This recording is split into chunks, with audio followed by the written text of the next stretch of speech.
ठीक है, ओके करीना, अभी हम लोगों ने अभी अभी स्टार्ट किया है, ठीक है, तो आपका ऐसा कुछ छोटा नहीं है। एंड थोड़ा सा डिस्कशन है डेटाबेस डिजाइनिंग वगैरह के लिए, मैं आपको एक बार रिपीट कर दूंगा, तो आप उसको देख लेना, ठीक है, हैप्टिक वाला वर्क नहीं है वो। बट ये आज जो हम डिस्कस कर रहे हैं ना, तो टेबल बनाने के लिए हमें डेटा टाइप की बहुत जरूरत होती है। क्यों होती है, एक छोटा सा एग्जाम्पल मैं आपको बताता हूँ। सपोज आपके पास कोई एक्सेल अवेलेबल है, ठीक है, तो एक्सेल में जब आप कोई डेटा मैनेज करते हो, for example this is our project work, तो हम एक ब्लिंकिट का डेटा प्रोसेस कर रहे थे कि ना how Blinkit data is working, कैसे काम कर रहा है, क्या नहीं कर रहा है, ठीक है। तो आप देखोगे, तो ये जो डेटा है, इसमें देखो वैसे तो डेटा टाइप क्या है, कस्टम है, लेकिन एक्चुअली इसका डेटा टाइप करना टाइम स्टैम्प होना चाहिए। ये डेटा जर्नल पे सेट है, इसको न्यूमेरिकल होना चाहिए, राइट। तो ये हर कॉलम का एक डेटा टाइप डिसाइडेड होता है एक्सेल के अंदर भी, ओके। सो वैसे ही अगर आप देखोगे सिंपली, हाँ, जब हम इसको देखते हैं, किसको, सीक्वल को, सीक्वल में आप देखोगे तो हर एक उसके पीछे एक डेटा टाइप आपका अवेलेबल रहता है। जैसे डिपार्टमेंट आईडी आपने उसको मेंशन कर रखा है, भाई ये इंटीजर है, ठीक है। डिपार्टमेंट नेम है, ये क्या है, टेक्स्ट है। डिपार्टमेंट लोकेशन है, ये क्या है, टेक्स्ट है। तो इट्स डिपेंड्स कि आप किस टाइप का डेटा इसके अंदर स्टोर करते हो, okay. This one is restricted, ऐसा नहीं है कि ये आप आराम से यूज कर सकते हो, ये रिस्ट्रिक्टेड होता है, आपको डेटा टाइप डिसाइड करना पड़ता है, ओके, क्लियर है। अब ये डेटा टाइप होते कौन कौन से हैं, बहुत सारे डेटा टाइप होते हैं मार्केट के अंदर, तो यार क्या क्या चीजें हम लोग कैसे इन सब चीजों को देखते हैं। तो बहुत सिंपल सी चीज है, हमारे पास माइस्क्वेल डेटा टाइप मैंने अलग कर रखे हैं। अब मैं आपको है ना एक ही चीज में काफी सारे डेटा टाइप बताऊंगा, and you can decide which one is useful for you और नॉट, ठीक है।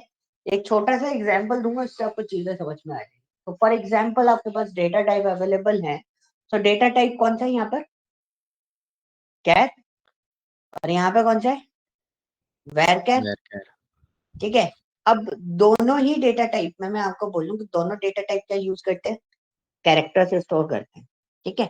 बट जब आप डिस्क्रिप्शन पढ़ोगे ना, इस वाले पॉइंट पर थोड़ा सा फोकस करना, बाद में आप डिटेल में पढ़ लेना, मैं आपको नॉर्मली जो फोकस वाले पॉइंट है वो आपको बता देता हूँ।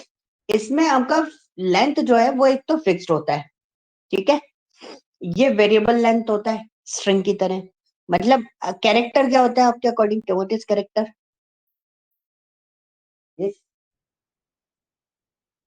कैरेक्टर क्या होता है,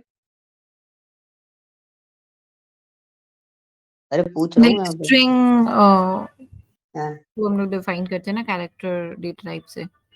कैरेक्टर एक सिंगल वैल्यू होती है, जैसे करीना लिखा हुआ बनना है, ठीक है, करीना में A is a character, A is hmm, a character, but once we are discussing about the Karina is what, Karina is a string, string. okay। तो जब हमें सिंगल कैरेक्टर जैसे जेंडर्स का आता है कई बार, मेल एंड फीमेल वाला, तो we use what, char, okay, because दो चीजें हमारे लिए बहुत इंपॉर्टेंट होती है जब भी हम कोई लैंग्वेज लिख रहे हो या प्रोग्रामिंग कर रहे हो। The two things is very important. The first one is your space and the second one is your time. So obviously बात है, suppose मैं right now I am in Gurgaon, ठीक है, मेरे को सेक्टर 49 से सेक्टर 14 ट्रैवल करना था। सो मेरे पास तीन ऑप्शंस थे, I can had bike, auto and car, okay. तो तीन ऑप्शन मेरे पास अवेलेबल थे, बट मेरे को क्विकली ट्रैवल करना था, तो मुझे क्या करना पड़ा, अपना स्पेस रिड्यूस करना पड़ा। मैं अगर कैब या ऑटो लेता तो मेरा स्पेस ज्यादा होता, मेरे को ट्रैफिक में स्टक होता और मैं फंस जाता। मैंने बाइक चूज किया, वेरिएबल, मैंने अब वेरिएबल लिया, उसमें उसका डेटा टाइप के दे दिया bike.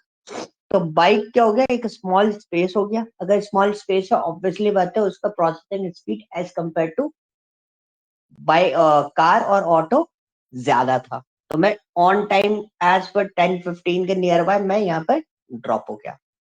So this is a point कि जब आप नॉर्मली भी इसमें भी डिस्कशन करते हैं ना, तो वी आर डिस्कसिंग कि हमें किस टाइप का साइज का डेटा टाइप लेना है, ओके। अब जेंडर आपको स्टोर करना है किसी उसमें, तो आप क्या करोगे, आप मेल और फीमेल स्टोर करना है, या तो आप वर्ड लिख दो, ठीक है, या आप क्या करो, वर्ड लिख दो, या फिर आप उसमें क्या सेट कर दो, हाँ जी, या एम और एफ सेट एम कर और एफ सकते हैं, सेट करता हूँ। है ना। तो एम और एफ क्या हुआ, एक सिंगल कैरेक्टर हुआ, राइट। मेल में आपको स्पेस ज्यादा लेना पड़ता, मेल और फीमेल लिखने में, बट आपने एम और एफ लिया, एम और एफ में क्या हुआ कि आपके पास सिंगल कैरेक्टर हो गया, सिंगल कैरेक्टर हो गया तो आप क्या यूज कर सकते हो, क्या क्या यूज कर सकते हो, और छोटा जितना छोटा डेटा होगा उतना बेटर आपके लिए रहेगा, और उसको आप जल्दी प्रोसेस कर सकते हो, ठीक है। तो ये डिपेंड होता है आपका डेटा कौन सा और डेटा टाइप कौन सा चूज करने वाले हो, ये आपको डिसीजन लेने पड़ेंगे। मैं आपको काफी सारी चीजें ऐसे बताऊंगा कि हाँ ये चीजें हैं कि इसमें इस तरीके से हो जाता है अलग अलग फॉर्मेट पर, तो आप उसको देख सकते हो, ठीक है। अब हम और आते हैं इस वाले पॉइंट पे। अब यहाँ पे है ना कैर होता है, कैर आपका सिंगल वैल्यू आपको स्टोर करना है, तो आप 0 to 255 तक कैरेक्टर्स के अंदर स्टोर कर सकते हो, दिस इज द रेंज, ठीक है। डिफॉल्ट इज 1, बाय डिफॉल्ट इसकी रेंज जो रहती है वो 1, वो मतलब डेटा जो रहता है वो 1 से स्टार्ट हो जाता है। एक मतलब आपने खाली भी लिख दिया ना तो एक साइज तो रहेगा उसका 1 बाइट। अब वेर कैर होता है, वेर कैर जब भी आपको स्ट्रिंग स्टोर करना है, for example if you want to store the addresses and anything else like addresses हो गए आपके, या फिर आप बोलो जैसे हम लोग नाम होते हैं, बड़े बड़े नाम भी होते हैं, छोटे नाम भी होते हैं, आपको नेम स्टोर करना है, डिपार्टमेंट नेम स्टोर करना है, या कोई डिस्क्रिप्शन आपको स्टोर करना है, you can use the what, varchar, okay. Varchar का जो लिमिट है वो कितना है, 65,000 तक आपके पास अवेलेबल होता है, okay. You can contain anything within a single double quotes whenever you are using string, and if you want to store the string you can use double quotes, ठीक है।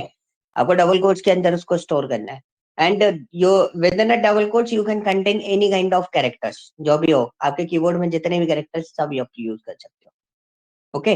सो लेंथ का difference रहता है, and the size देना compulsory है, size यानी कि 20 देना है, 40 देना है, कितना बाइट आपको साइज देना है, उसके हिसाब से ये डेटा को स्टोर करेगा, ओके।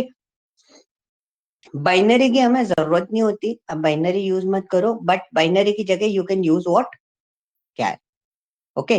तो डेटा टाइप बहुत सारे मिलेंगे, आप उनकी जगह पर दूसरे डेटा टाइप यूटिलाइज कर सकते हो। हम क्या यूज करते हैं बाइनरी की जगह पे, कैर यूज करते हैं। वैसे ही वेर बाइनरी होता है, वेर बाइनरी की जगह पे आप क्या यूज, हम क्या यूज करते हैं, वेर कैर यूज करते हैं, ओके। इसको वारचार भी पढ़ा जाता है कई बार, कई जगह पर, क्लियर, इतना वर्ड क्लियर हुआ, दोनों चीजें क्लियर हो गई। ये बहुत इंपॉर्टेंट टॉपिक है, क्यों इंपॉर्टेंट है आपको पता है, क्योंकि आप सिक्वल क्वेरी भी लिखोगे, आप डेटाबेस भी बना रहे हो, तो डेटाबेस की एफिशिएंसी इंक्रीज करने के लिए आपको इन सब चीजों का ध्यान रखना पड़ता है, ओके। टाइनी ब्लॉब है, ब्लॉब पता नहीं, बाइनरी, अगर मान लो कोई नेम वेम लिखना है लाइक फर्स्ट नेम, तो हम लोग को उसमें like character char data type देना होता है या वैर कैर, कुछ भी दे सकते वैर हैं कर देते हैं, वैर कर देते हैं, क्योंकि फर्स्ट नेम कभी कभी आपका छोटा भी होता है, किसी का बड़ा भी होता है, जैसे मेरा 6 कैरेक्टर का है, तो आई कैन यूज इट, मैं वेर कैर यूज कर रहा हूँ, ठीक है। अगर मेरा उसमें ज्यादा भी रहता है, साइज ज्यादा भी हो सकता है, तो वो भी प्रॉब्लम क्रिएट हो जाती है ना। अच्छा, मतलब हमें जिसका एकदम ही एग्जैक्टली फिक्स्ड पता है कि इसमें 5 ही लेटर्स आने हैं, तो उसमें ओनली कैरेक्टर देते, कैर डालते हैं ना। हाँ, वो आप कैरेक्टर यूज करो उसके लिए सर, अच्छा, ठीक जैसे है। होता है ना विशाल लिखना है तो you can use the varchar, अब विशाल की जगह कृष्णा मूर्ति लिखना है तो फिर कृष्णा मूर्ति इज अ बिग नेम, उसमें हम्म। कैरेक्टर ज्यादा आएंगे। तो दिस इज अ पॉइंट कि कई बार है ना हमारे पास ये डिफरेंसेस, ये प्रॉब्लम्स हम लोगों को फेस करनी पड़ती है ना। तो ठीक। अभी ये आपका चीजें थी, and the tiny blob whenever you want to store the images and all, जो कि हमारा इमेजेस से कोई लेना देना नहीं होता, ठीक है। And tiny text is kind of characters, ठीक है। आप कैर यूज कर लो उसकी जगह पे, क्योंकि इसकी मैक्सिमम लेंथ कितनी है, 255। अब ऐसे टेक्स्ट होता है, टेक्स्ट की जगह आप क्या यूज करो, वेर कैर यूज कर लो। To have a hold the string maximum length of 65,535 bytes, okay, इतना आपका वेर कैर में भी अवेलेबल है। ब्लॉब, ये आपका इमेजेस वगैरह जो ऑब्जेक्ट्स वगैरह होते हैं उनको यूज करने के लिए यूज किया जाता है। मीडियम टेक्स्ट, मीडियम टेक्स्ट मतलब अगर आपको बहुत बड़ा पैराग्राफ यूज करना है, you can use it. These are the character size. Medium block object size आपको बड़ा करना है, you can use it. Long text मतलब अब आपको ये सब चीजें देख के आपको समझ में आ रहा होगा what is the difference between the all the data types. That one is the range. Okay, सब में डिफरेंस क्या है? रेंज है। क्या आपका रेंज किसी में ज्यादा है और किसी में कम है, and it's completely depends on your data type formats कि आपके पास कौन कौन से डेटा टाइप फॉर्मेट्स पे रेंज फॉर्मेट्स रहते हैं। Okay, clear? हाँ जी, इतना क्लियर हुआ? Yes. Okay, so long block is the आपका बाइनरी ऑब्जेक्ट्स होते हैं। इनम पहले हम लोग यूज करते थे, अभी रिसेंटली अगर मैं देखूं तो मेरा जो एक्सेस है, जो मैंने चीजें देखी हैं उसमें मैंने इनम को यूज नहीं किया है। इनोवरेशन बोलते हैं उसको। ओके, नाउ सेट भी आपका वैसे उसी टाइप से है, जो इन दोनों को हमने यूटिलाइज नहीं किया और ना ही हम लोग करते हैं एक्चुअली डेटा बनाते समय। बट ना जो हमारा जो एक्चुअली डीबीए वाले पर्सन होते हैं ना, उनको एग्जैक्ट यूजेस उनके पास रहते हैं। ठीक है, हमें जरूरत नहीं पड़ेगी इनकी। क्लियर हुआ? Next one is numerical data type. अलग अलग होते हैं, इसकी हमें बहुत ज्यादा जरूरत होती है। एक होता है बिट। अच्छा, सबसे छोटी यूनिट कौन सी होती है सिस्टम के अंदर? 8 byte equal to 1 bit. 1 bit. Bit. Bit छोटा होता है, बाइट बड़ा होता है। 8 bit equal to 1 byte. Okay, 8 byte byte बड़ा। is equal to 64 bits होते हैं ना? क्या? 8 byte is equal to 64 bits होते हैं ना? हाँ, तो बिट आपकी सबसे स्मॉलेस्ट यूनिट होती है। स्मॉलेस्ट यूनिट मतलब अभी जो हम लोग देखते हैं उसके अकॉर्डिंगली, तो बिट जो है वो हमारे लिए क्या है? स्मॉलेस्ट यूनिट है। तो 8 बिट इक्वल टू 1 बाइट। ठीक है, तो बिट, बाइट, उसके बाद क्या आता है? हाँ जी, बिट बाइट के बाद क्या आएगा?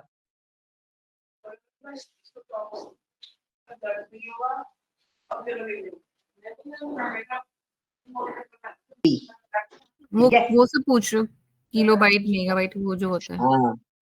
तो ये चीजें ध्यान रखनी है, क्योंकि जब हम इंटीजर में काम करते हैं ना, एंड जब भी हम डेटा टाइप के साथ में काम करते हैं, तो दिस इज वेरी इंपॉर्टेंट कि आप बिट बाइट में ही वर्कआउट कर रहे होते हैं। बट ओके, हम लोग ऐसे नॉर्मली एंट्री तो डाल देते हैं, लेकिन टीजर का डेटा टाइप होता है तो। हाँ, इसमें भी इंट है ना, 4 टाइप के होते हैं। जैसे फॉर एग्जांपल मैं आपको स्क्रीन पे, आप देख रहे हो, देख रही है ना स्क्रीन? अब देखो, जैसे हमने यहाँ पे बना रहे थे, नीतीश ने तो देखा हुआ है, जैसे मैंने इंट लिखा, तो you can see int, int 1, int 2, int 4, int 8, integer. Okay, so these are what कि you can decide the byte for this purpose. 1 byte चाहिए, 2 byte चाहिए, 4 byte चाहिए, 8 byte चाहिए, and integer is by default is 8 byte. You can increase the size or decrease the size.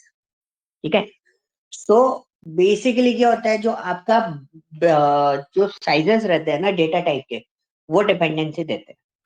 Okay, so bit is what smallest unit. ये 1 to 64 होता है, मतलब आपका totally कुछ। Okay, so this is a point, and the tiny int is what, ये आपका negative form में भी होता है। ये आप देख रहे हो, ये हमेशा पॉजिटिव फॉर्म में चल रहा है, 1 to 64। ठीक है, ये आपका साइंड वाला होता है। साइंड मतलब नेगेटिव एंड पॉजिटिव दोनों को कंसिडरेबल करता है ये। -28 टू +20 127। एंड अनसाइंड यानी कि प्लस वाला जो फॉर्मेशन होता है उसमें 0 to 255 तक जाता है। Okay, so this is the size किसका है? ये टाइनी इंट का। तो बेसिकली जो करीना ने बोला कि we are using what, int, double, float, ये सब चीजें हम लोग यूज करते हैं। तो ये भी आपको यूटिलाइज करने का मौका मिलेगा, आप जैसा डिसाइड कर सकते हो, you can work on it. And the second one is bool. Bool is basically depends on zero, true and false values होती है, 0 और 1 हम लोग यूज करते हैं इसमें। Boolean and bool both are same data type. ठीक है, स्मॉल इंट, इसका जो साइज होता है, स्मॉल इंट हो गया आपका क्या, इंटीजर 2। ठीक है, स्मॉल इंट क्या हो गया, इंटीजर 2। तो इसका जो रेंज होता है वो कितना होता है, -32,768 से लेके प्लस +32,767। ठीक है, थोड़ा सा आपको ध्यान रखना है इन सब चीज को, ठीक है। मीडियम एंड साइज आप देखोगे रेंज में डिफरेंस आएगा, the range will be scalable, आप इसको बढ़ा सकते हो, कम कर सकते हो। एंड इंटीजर, जो हम बाय डिफॉल्ट इंटीजर यूज करते हैं, आप इंट यूज करो या फिर आप इंटीजर यूज करो, both are same.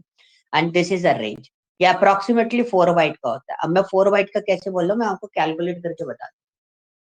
Black screen visible है मेरी, पाइथन वाला, हाँ है ना? तो देखो, अगर आपका कोई डेटा 4 बाइट का है, कितने बाइट का है? 4 बाइट का है, ठीक है। तो 4 बाइट का है तो उसमें कितनी बिट होंगी? एक बाइट में कितनी बिट होती है? 8। या 32, तो 2 बाइट में कितनी बिट हो गई? 16, 16 16। तो 4 बाइट में कितनी बिट हो गई? Multiply 32 by 8, 32। अब आपका 2 to the power, 2 to the power -31, मतलब एक कम चलता है, -31, यानी कि 2 टू द पावर 31 से आप मल्टीप्लाई कर दो, मतलब पावर कैलकुलेट कर दो 2 की, तो आपको एक वैल्यू मिलेगी। You can see this is the value 2147483648, ठीक है। मैं आपको एक काम करता हूँ, मैं यहाँ पे इसको ऐसे कर देता हूँ, देखो 2147483648, okay. So this is a calculation. अगर कोई आपसे कभी रेंज पूछ ले कि सपोज मैंने कोई इंटीजर जो वैल्यू है वो मैंने ले ली है 64 बिट की, 64 बिट कितना हो गया मेरा? हाँ जी, 64 बिट कितना हुआ हमारा? इंटीजर कितने साइज का हुआ?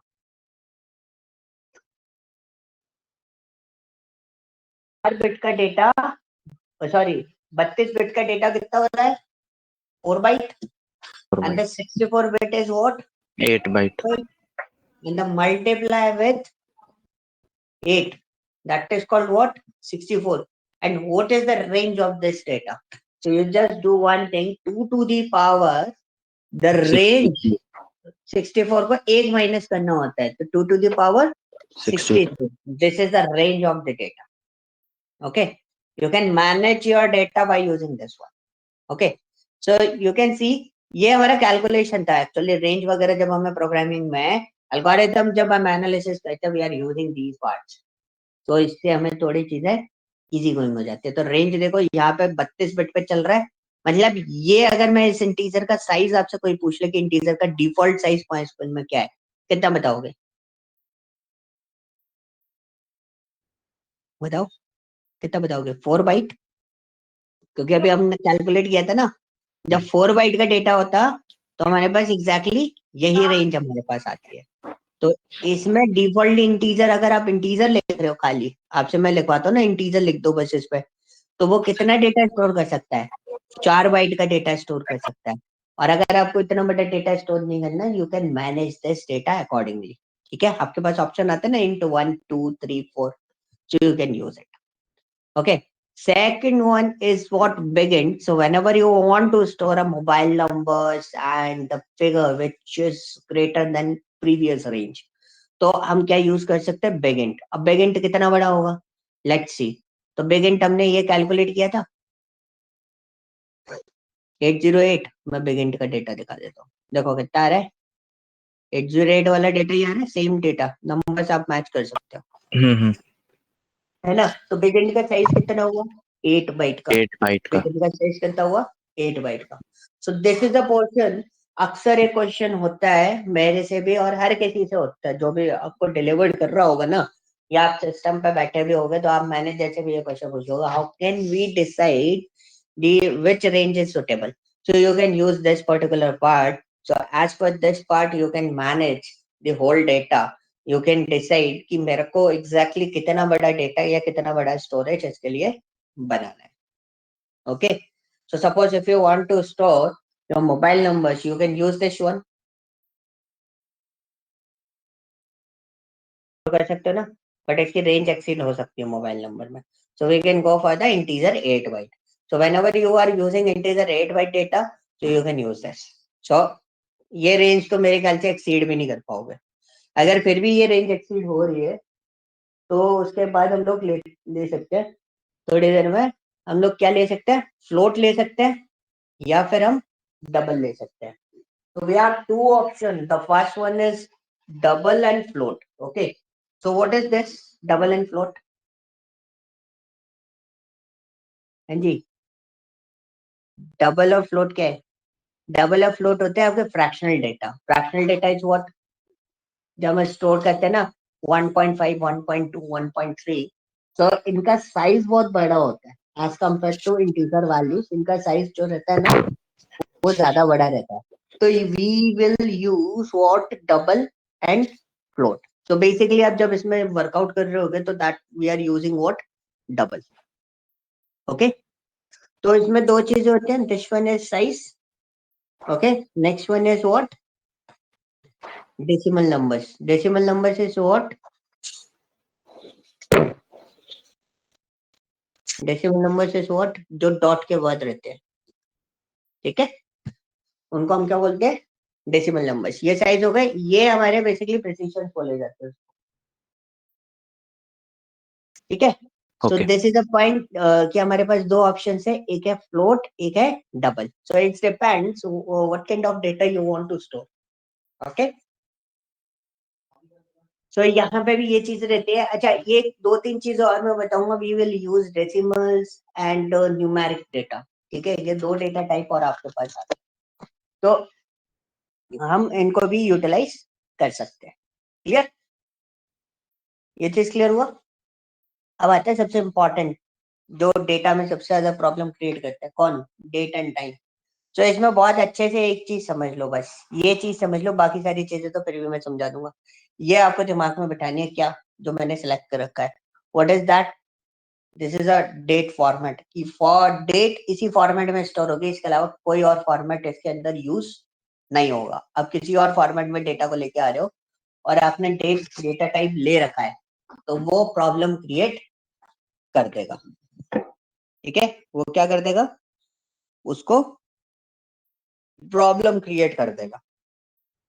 प्रॉब्लम क्रिएशन का प्रॉब्लम समझे क्या, वो उसको टेक्स्ट फॉर्म में ले लेगा. अगर टेक्स्ट फॉर्म में अगर डेटा जा रहा है, तो क्या हम डेट को किसी भी तरीके से एनालाइज कर सकते हैं? नहीं हो पाएगा. है ना, डेटा वाला फॉर्मूला भी आप लगाओगे तो भी वो उसको कैलकुलेट नहीं कर पाएगा. So this is the problem which we are facing in this part. Okay, that's why date format is very important. Hierarchy भी आपको इसी से मिलेगी, मतलब क्वार्टरली, ईयरली, मंथली, वीकली. जो हायरार्की आपको निकालनी है, आपका डेटा जब डेट फॉर्मेट में होगा तभी आप उसको निकाल सकते हो. ठीक है, अब डेट के बाद हमारे पास दो ऑप्शन और आते हैं, date time and time stamp. क्या डिफरेंस मिलेगा आपको डेट में,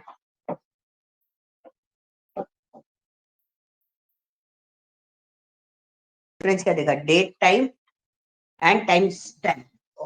इन दोनों चीजें क्या है आपकी, टाइम स्टैम्प है. मतलब इसके अंदर आपके पास दो चीजें अवेलेबल होती है, डेट और टाइम, दोनों चीजें अवेलेबल मिलेंगी. एक्सेल में नाउ फंक्शन यूज करते हैं हम लोग. जब नाउ यूज करते हो तो आपके पास दो चीजें आती है, क्या क्या, डेट और टाइम, दोनों चीजें आपके पास अवेलेबल होती है. ठीक है, अब डेट एंड टाइम में एग्जैक्टली हमारे पास क्या पोर्शन होता है कि यहाँ पे हमारे पास दो डेटा टाइप है. कौन सा, एक टाइम स्टैम्प है और एक डेट टाइम है. तो विच वन इज बेटर. सो ये एग्जैक्टली क्या होता है ना, ये आपका डिफॉल्ट फॉर्मेट उठाता है. ये यूटीसी, यूनिवर्सल टाइम, इसको यूटीसी को यूनिवर्सल टाइम ऐसे कुछ बोलते हैं यार, मैं भूल गया. यूनिफॉर्म टाइम काउंट ऐसे कुछ बोला है. हाँ, कोऑर्डिनेट यूनिवर्सल टाइम. ठीक है, कोऑर्डिनेट यूनिवर्सल टाइम मतलब ये आपके ओपन जो लाइव फॉर्मेट होता है ना, लाइव टाइम जो रहता है उसके अकॉर्डिंगली वो चल रहा होता है. अब ये टाइम स्टैम्प आपका और ऊपर वाला डेट टाइम दोनों सेम नहीं है, दोनों अलग अलग है. ऊपर वाला यूटीसी को फॉलो नहीं करता, नीचे वाला यूटीसी को फॉलो करता है. दूसरा पॉइंट सबसे इंपॉर्टेंट क्या है, दूसरा सबसे इंपॉर्टेंट पॉइंट ये है कि ऊपर वाले का साइज थोड़ा ज्यादा होता है, नीचे वाले का साइज कम होता है as compare to this one. Okay, clear. तो इसमें एक और डेटा, दो डेटा टाइप और बचते हैं आपके, कौन से, टाइम और year. So whenever you want to store the time, और हम जब टाइम से गेम खेलेंगे, मतलब इसके फंक्शंस होते हैं हमारे पास सेपरेट डेट एंड टाइम के। जब हम टाइम को देखते हैं तो we are storing the time HHMMSS, इसके अलावा कोई और फॉर्मेट में हम इस डेटा को स्टोर नहीं करेंगे, ठीक है। और लास्ट में जो ईयर है, ईयर आपका डबल डिजिट में स्टोर नहीं होता कभी भी SQL के अंदर, ये आपको थोड़ा सा ध्यान रखना है। अगर आप ईयर डबल डिजिट के अंदर स्टोर कर रहे हो तो प्रॉब्लम क्रिएट हो जाएगी। हाँ जी, तो आपको कितने कैसे फॉर्मेट में लेना है उसको, 4 डिजिट वाले फॉर्मेट में आपको उसको स्टोर करना पड़ेगा, इसके अलावा आपके पास कोई ऑप्शन नहीं है। 8.0 जो आप स्टडी कर रहे हो उस वाले MySQL के बाद ये सारा सिस्टम बंद हो चुका है, इवन हर डेटाबेस के अंदर बंद हो चुका है ऑलमोस्ट। आप किसी भी डेटाबेस में इस तरीके से स्टोर नहीं कर सकते, सारे के सारे ऑलमोस्ट सेम पैटर्न और सेम स्टैंडर्ड पे वर्कआउट करते हैं। क्लियर हुआ? हाँ जी, यस। ठीक है। तो ये वाला डेटा फॉर्मेट्स हैं। इन डेटा फॉर्मेट्स में अब आपको क्या करना है, आपने डेटा एक टेबल तो बना ली, ठीक है, ओके। सो उस टेबल में यू नीड टू डिसाइड कि क्या हमने डेटा टाइप सही लिया है या हम उस डेटा टाइप में कुछ मॉडिफिकेशन करने चाहिए कि नहीं करने चाहिए, ये चीज आपको देखनी, ठीक है। तो करीना, मैं आपको है ना थोड़ा सा पार्ट बता देता हूँ जो हमने ऑलरेडी डिस्कस किया था। आज हम एग्जैक्टली प्रॉपर वे में आगे तो नहीं बढ़ रहे, मतलब हमें जिस तरीके से बढ़ना चाहिए, बट हमने एक जो प्रीवियस पार्ट था हमारा जो बचा हुआ था DDL के हिसाब से कि डेटा टाइप हमें पता होना चाहिए, then we move to the next level. तो डेटा टाइप हमने डिस्कस किया है and these are the commands, I hope इनसे आप फेमिलियर हो गए मे बी, हाँ, है ना, क्रिएट टेबल्स वगैरह ये सब चीजें आपको आती हो, हम्म, है ना। सो मैं आपको है ना कुछ डेटा आपको दे रहा हूँ जो मैंने नीतीश को दिया था। तो बेसिकली कल तो मैं ऑफिस के सिस्टम पे बैठा हुआ था, हमने कुछ चीजें डिसाइड करी हुई थी पहले से कि हमारे पास है ना कुछ डेटाबेस के सेट है, ठीक है, for the practice purpose only. So these are the database design. तो ये डेटाबेस डिजाइन आपको करना है, ओके, ये मैं आपको शेयर कर दूंगा अभी। एंड उसका डेटाबेस डेटाबेस यानी कि जो डेटाबेस है एक्चुअली वो डेटाबेस मैं आप लोगों को दूंगा, ठीक है। These are the database, okay, ठीक है नितिश। टेबल ये क्रिएट डेटाबेस मैं करना आपको है। बताऊंगा कि डेटाबेस कैसे करना है, तो ये ओके। सारी चीजें मैं आपको समझा दूंगा कैसे अपलोड होगा। एंड मैं पहले बता रहा हूँ DDL खत्म होते DDL पे एक्चुअली कमांड लोगों की छूट जाती है। क्यों छूटती है? क्योंकि मैं DDL प्रोसेस नहीं करा रहा हूँ आपसे बार बार, ओके। मैं आपसे काम करवा रहा हूँ मैक्सिमम किस पे, DML पे। और आप जितने भी टास्क देखोगे यहाँ पे ये सारे DML के टास्क हैं, ठीक है, फॉर द प्रैक्टिस पर्पस और माइंड ओपन पर्पस ये मैं आपको दूंगा। तो आपको करीना, आपको क्या करना है, नितिश तो ऑलरेडी कर चुके हैं उस काम को, आपके लिए एक छोटा सा टास्क है, क्योंकि अब ये बैच जो है ना रीस्टार्ट मतलब बैकअप नहीं हो पाएगा इसका, क्योंकि हम आगे चलेंगे और SQL में बैकअप देना बहुत टफ है क्योंकि जल्दी खत्म होता है ये। तो मैं आपको ये दो डेटाबेस फॉर्म दो डेटा सेट वो दूंगा, ER डायग्राम्स, ओके। तो आपको इनको बनाना है और फिर मैं आप लोगों को इनका जो कमांड्स रहते हैं हमारे पास को हम लोग देखेंगे। इनको बनाना है as in like create table, table name yes वैसे करना है। अच्छा, यस यस यस, जो समझ में आए, मतलब क्रिएट टेबल वाला काम करना है आपको बस।